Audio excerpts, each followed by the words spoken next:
Cordial saludo para todos. Mi nombre es Daisy Ponar, estudiante del programa de Ciencia Política de la Universidad Nacional Abierta y a Distancia. El día de hoy vamos a hablar sobre el tema abordado que es la Constitución del 91. Entonces, ¿qué es la Constitución de 1991? Esta es la norma fundamental de Colombia, la que organiza el Estado, regula las relaciones entre gobernantes y ciudadanos, obviamente también estableciendo los derechos y deberes y garantía de las personas, donde se define la estructura política eh, y promoviendo un Estado social de derecho basado en justicia, igualdad y democracia participativa, ¿sí? Entonces, es decir, que es un pilar muy legal más importante del país. Ahora hablaremos sobre los antecedentes para la promulgación de la Constitución de 1991. Entonces, en los años 80 y 90, Colombia enfrentaba una crisis política, social y de violencia. Entre los principales problemas pues estaban la intensificación del narcotráfico y el poder de los carteles, que fue liderado por el cartel de Medellín. También está la corrupción y la falta de representatividad política dentro de las instituciones del Estado. También tenemos el aumento de violencia política y social con grupos armados ilegales como las FARC, M19 y entre otros. Entonces, este es el proceso constituyente del 91.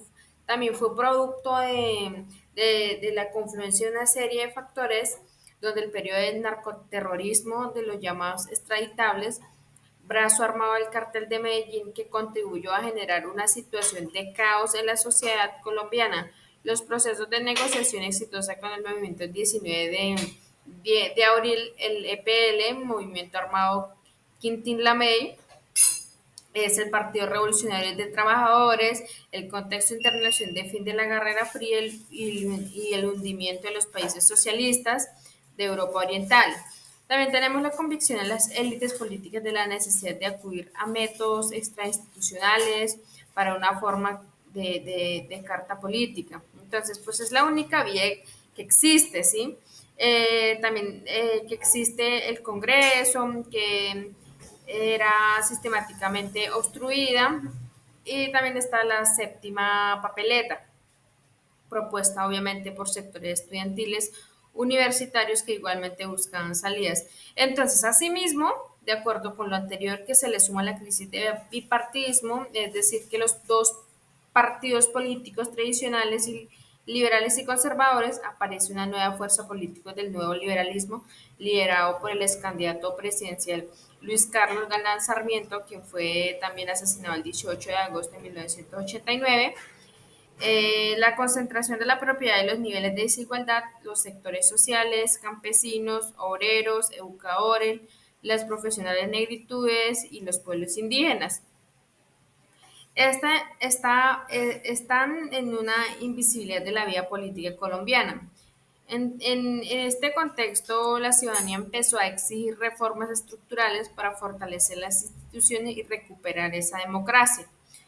En la Constitución del 91 también se creó el Estado Social de Derecho, es decir, que fortaleció la democracia dando el reconocimiento de los derechos a la ciudadanía y a los actores sociales, es decir, que se crean mecanismos de participación y protección de los derechos fundamentales como la acción de tutela, que pues hoy en día es una de las más importantes y más uso se da por parte de los ciudadanos, ¿sí?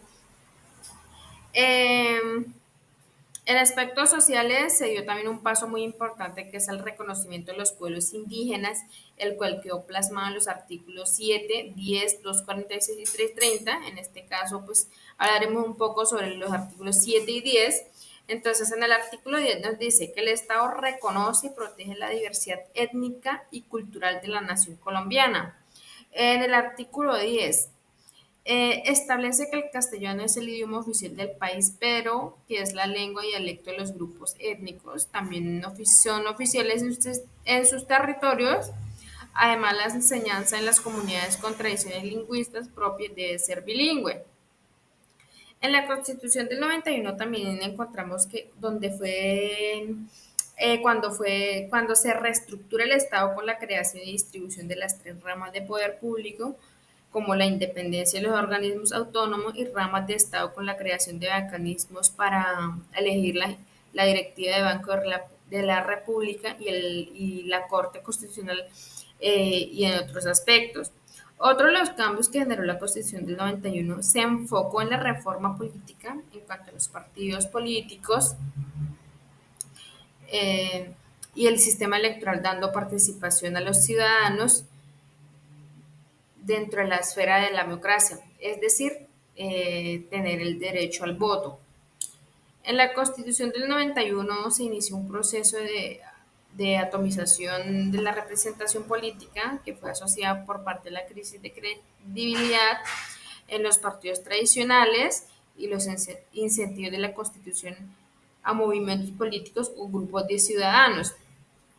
Entonces, para muchos analistas, la Constitución de 1991 puede considerarse antipartido, ¿sí? Eh, por tanto, al buscar estimular la participación ciudadana, terminó debilitando el sistema de partidos políticos. Entonces, esto sería mi opinión sobre la Constitución política y sus antecedentes. Muchísimas gracias.